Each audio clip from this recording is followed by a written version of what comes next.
All right, Michael Reagan is, of course, the son of President Ronald Reagan and the president of the Reagan Legacy Foundation. The foundation just recently opened its Walkway to Victory, a World War II memorial in France. And Michael joined me to talk about that and a lot more. Here he is. Michael Reagan, thanks so much for being here. I appreciate it. Great to be here. Thank you very much for having me. So you've always been a very clear-headed viewer of politics. But before I talk about the present, I think I want to talk about the past, because you're doing a lot of work with the Reagan Legacy Foundation based around World War II. Have I got that right? Yeah, World War II. Actually, I got out of radio in 2009, Okay. really to carry on the legacy of my father and do what I could to lift him up worldwide, if you will. And we started the Legacy Foundation as a way to raise money, scholarships, if you will, money for the men and women who serve aboard the USS Ronald Reagan. Got it. And we started that way back when. And that's worked out so well over the years. And the kids really enjoy the fact that we go to the ship, we get on the ship, we provide them the scholarships. But we do something else. We give scholarships also to the family members who are at home trying to better their education. So we give a $1,000 scholarship to the kid on the ship, and $2,000 to the family member left home. Nice. And it's just so fulfilling to be able to do that. So that's where it started. And then I went to, Germany a few years back, and I was talking to a young man. I said, "What do you know about the Berlin Wall?" Well, he said the Americans put it up to keep the communists out of their sector. No, did he say it? Yeah. And I went, "Really?" And I walked around, there was nothing about Ronald Reagan in Berlin at all. Nothing. So I started working with the Mauer Museum, Checkpoint Charlie Museum. And just as they were doing the 20th anniversary of the fall of the wall, we opened up a Ronald Reagan exhibit there at the Mauer Museum in Berlin. And it's right over Checkpoint Charlie. And a few years ago, after browbeating the German government forever, they allowed us to put a plaque in the ground to commemorate the speech in 1987. So we have that in the ground, which is great. We work with the Poles to have a statue of my father, Pope John Paul, in Gdansk, Poland. And then a few years ago, I was going to go to Normandy. And I was playing golf with a 28-year-old young man. And I told him, I said, "I'm going to France tomorrow." "Why?" "Well, I'm going out to Normandy on Sunday. I've been asked to raise the American flag at the American Cemetery in Normandy on Sunday." And he said to me, "Why is there an American cemetery at Normandy?" Ow, I'm so sorry. And I said to him, I said, "Did you think D-Day was the day your report card came home?" And by the end of the round, I figured out he's the normal. And he is the normal. Yeah.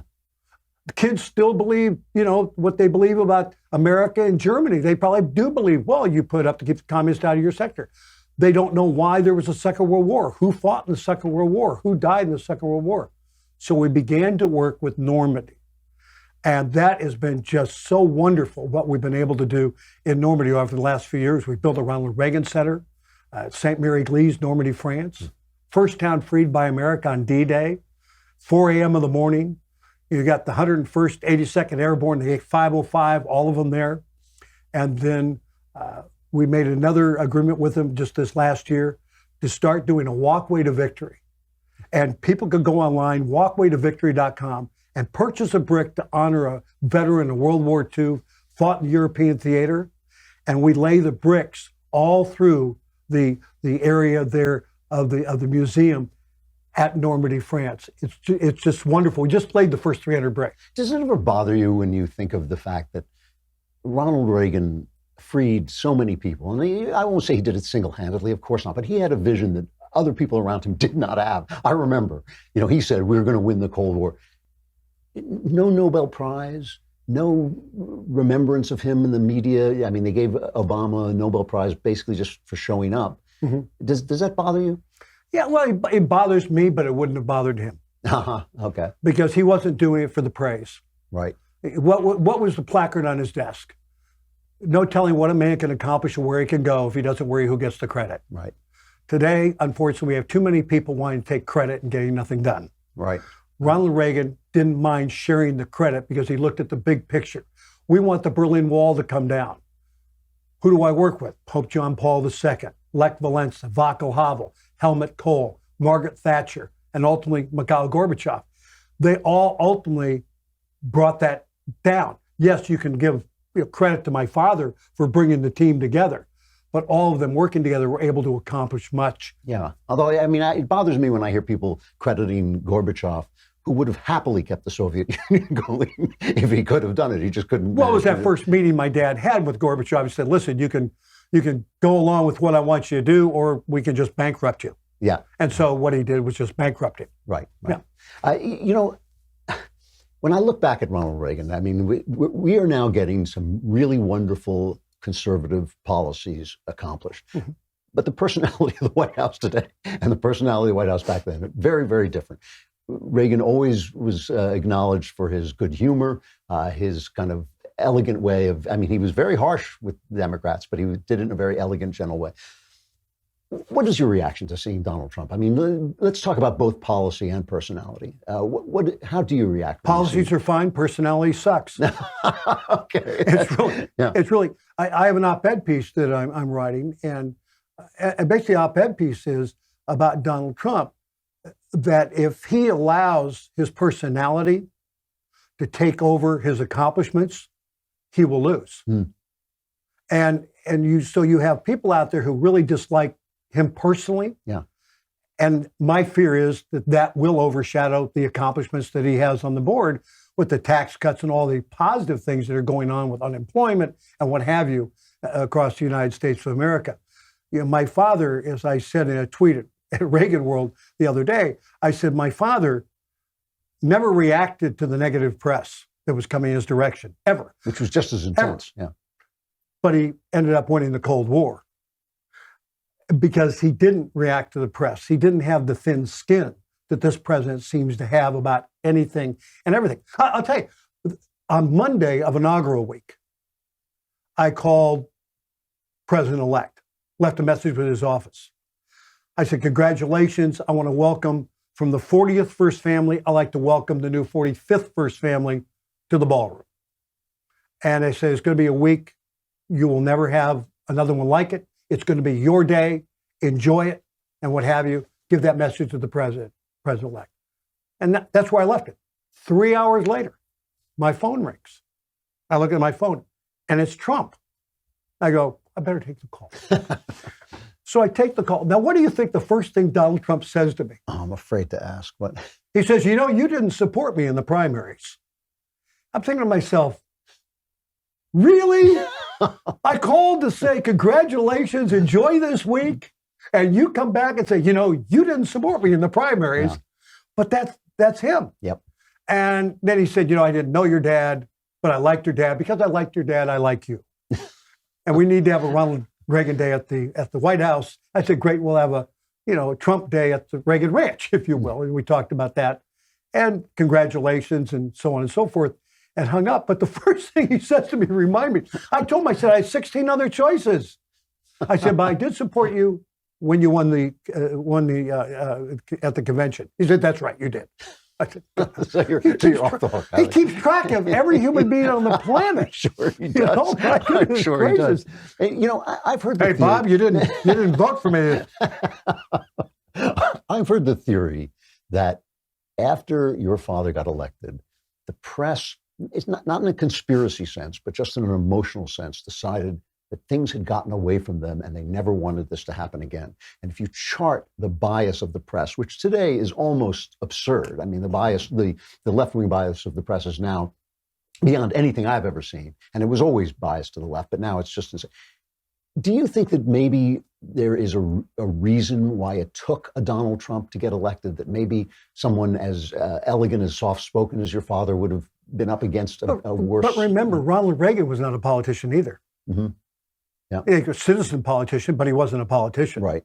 So it's the angst against politicians getting, absolutely nothing done, right, if you will, that you have the angst. And so it's to see a fresh face, if you will. And the fact that, let's be honest, Donald Trump was lucky. He was running against Hillary Clinton. Yeah.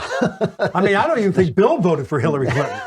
So come on. That's right. I mean, it was the luckiest. Talk about draw poker. Oh boy, I got an ace on this one. I'm running against Hillary. And so it was kind of a weird election in that way. But there's a lot of media out there today, left and right. And I will tell you, my father got together with Tip O'Neill at the White House. I don't think you'd do that today. I don't think a Republican can invite like a Tip O'Neill to the White House and and put together a package of any sorts and not catch hell from everybody. And I say this, I think today Ronald Reagan would have a hard time getting nominated by the Republican Party. And I think John F. Kennedy would be a hard time getting nominated by the Democrat Party. Yeah. Kennedy would be too conservative. Reagan would be too liberal. You think Reagan would be too liberal for today's Republican? Yeah, I think he would be too liberal. Well, I go back because what happens today, what you did in the past, no matter what you did later, is held against you in the court of public opinion. Governor raised taxes. Governor signed an abortion bill. Yeah. Now, he gave the money back after he got more money in the coffers in California, but you never hear that side of it. Right. And he went back and said, I've changed my mind on abortion. Right. So, but again, he did sign an abortion bill. He also, back in 1986, gave you Simpson-Mazzoli. Right. So how would Ronald Reagan, do today within the Republican Party? And I think it would be very tough for him. I think if he got through the process, he'd win. But it's hard to get through the process anymore, as it would be for John F. Kennedy. Pro-tax cuts, pro-business, pro-military. Yeah. That guy would never see the light of day in the Democrat Party. His speeches sound like a Republican speech. When you go back and look at Kennedy's speeches, they sound like a Republican. Yeah, but you did Ronald Reagan, go back and listen to his speeches when he was a Democrat. Right. He was a conservative Democrat. He just changed over to become a conservative Republican. He was still the conservative. When you look, if you could chart an imaginary course for the country for the next 10 years, say, and everything goes right, what would you like to see happen? What I would like to see happen, what I like to see happen is I'd like to see an immigration bill. Yeah. Before anything else, I'd like to see an immigration bill because until that's solved, you're going to have problems in the United States of America. You're just going to have problems truly in the United States of America.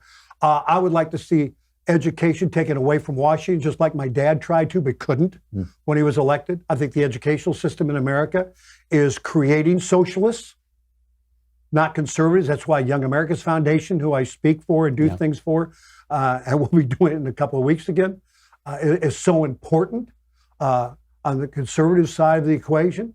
The education system, if we don't fix the education system, we're not going to fix America. Just not going to happen. Yeah. And we've got to come to realize, why is Chicago like Chicago? Why are there so many killings? Because back in the 1960s, I said to Don Lemon one night on CNN, I said, the problem you guys have is you think the history of the country started this morning when you got out of bed. I know, it's totally true. I said, you go back to the 60s. What did we do in the 60s? We told husbands, if you want your wife who just gave birth to your baby to get welfare, you have to get out of the house. So we chased the husbands out of the house. Babies were born with no fathers in the home. Right. What is a gang? It's a family. Yep. If you destroy the family on that side, they're going to find a family on that side. And the family becomes the Crips, the Bloods, MS-13, whatever the family is. But we refuse to look at the past to learn from it. We keep on putting Band-Aids on this side of it, and it never gets any better. And that's really sad. So that brings us back to where we started. You're setting up a walk of victory so people who understand what World War II is. You set up something at Checkpoint Charlie so people understand. What are you trying to teach people with these things? What do you want them to learn from what I want them to learn is what the history of this country really is. Why they speak English, not German. Right. Okay? Yeah. Who these people were. These people that flew in and parachuted into that area of the world, into France, back on D-Day, what they were trying to accomplish. 17 and 18-year-old kids were doing this, and they ended up saving the world. And we're not teaching this in school. We don't teach it in school. We don't teach what they did at all.